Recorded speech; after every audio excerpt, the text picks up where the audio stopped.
Hi! ഇത് ഞങ്ങൾ കഴിഞ്ഞ മന്ത് ഒരു സ്റ്റേക്കേഷന് പോയ വീഡിയോ ആണ് കേട്ടോ. ഓറഞ്ച് വാലി എന്ന് പറയുന്ന നമ്മുടെ വാഗമണ്ണിലുള്ള ഒരു സ്റ്റേക്കേഷനായിരുന്നു. അടിപൊളിയെന്ന് പറഞ്ഞാൽ അടിപൊളിയായിരുന്നു. നിങ്ങളൊരു ടൈം എങ്കിലും അവിടെ വിസിറ്റ് ചെയ്യണം. കാരണം 5 മിനിറ്റ്സ് കൂടുന്തോറും അവിടുത്തെ ക്ലൈമറ്റ് ചേഞ്ച് ആയിക്കൊണ്ടേയിരിക്കും. കാരണം ഏറ്റവും ടോപ്പിലാണ് ഈ ഒരു പ്രോപ്പർട്ടി വരുന്നത്. ഇതിൽ നമുക്ക് പ്രൈവറ്റ് പൂൾ വില്ല വേണമെങ്കിൽ അങ്ങനെ എടുക്കാം, അതല്ല കോമൺ വേണമെങ്കിൽ അങ്ങനെയും എടുക്കാം.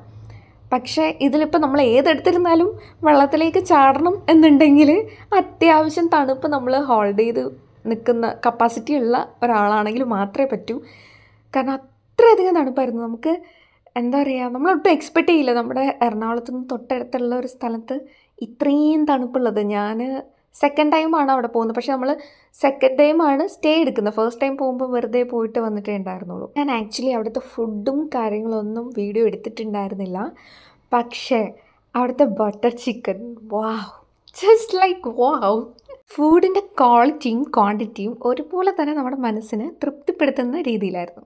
അതുപോലെ തന്നെ അവിടുത്തെ സർവീസ് വിത്തിൻ 5 മിനിറ്റ്സിനുള്ളിൽ തന്നെ നമ്മൾ എന്തെങ്കിലും ഒരു കാര്യം ആവശ്യപ്പെട്ട് കഴിഞ്ഞാൽ അത് അപ്പോഴേക്കും തന്നെ അവർ റെഡിയാക്കി തരുകയും ചെയ്യും. The most beautiful part of God's own country എന്നാണ് അവരുടെ ഈ ഒരു ക്യാപ്ഷൻ കൊടുത്തേക്കുന്നത് പ്രോപ്പർട്ടിക്ക്.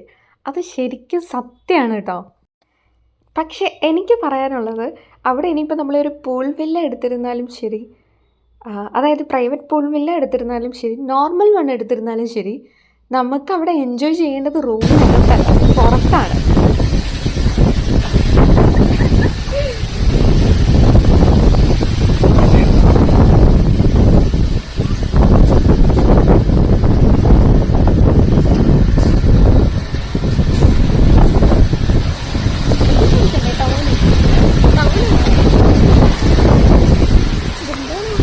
ക്ലൈമറ്റ് കണ്ടില്ലേ, ഇതാണ് അവസ്ഥ. നമുക്ക് അവിടെ നിന്നിട്ട് പരസ്പരം ഒന്ന് സംസാരിക്കാനോ ഒന്നിനും പറ്റില്ല, അത്രയധികം കാറ്റാണ്.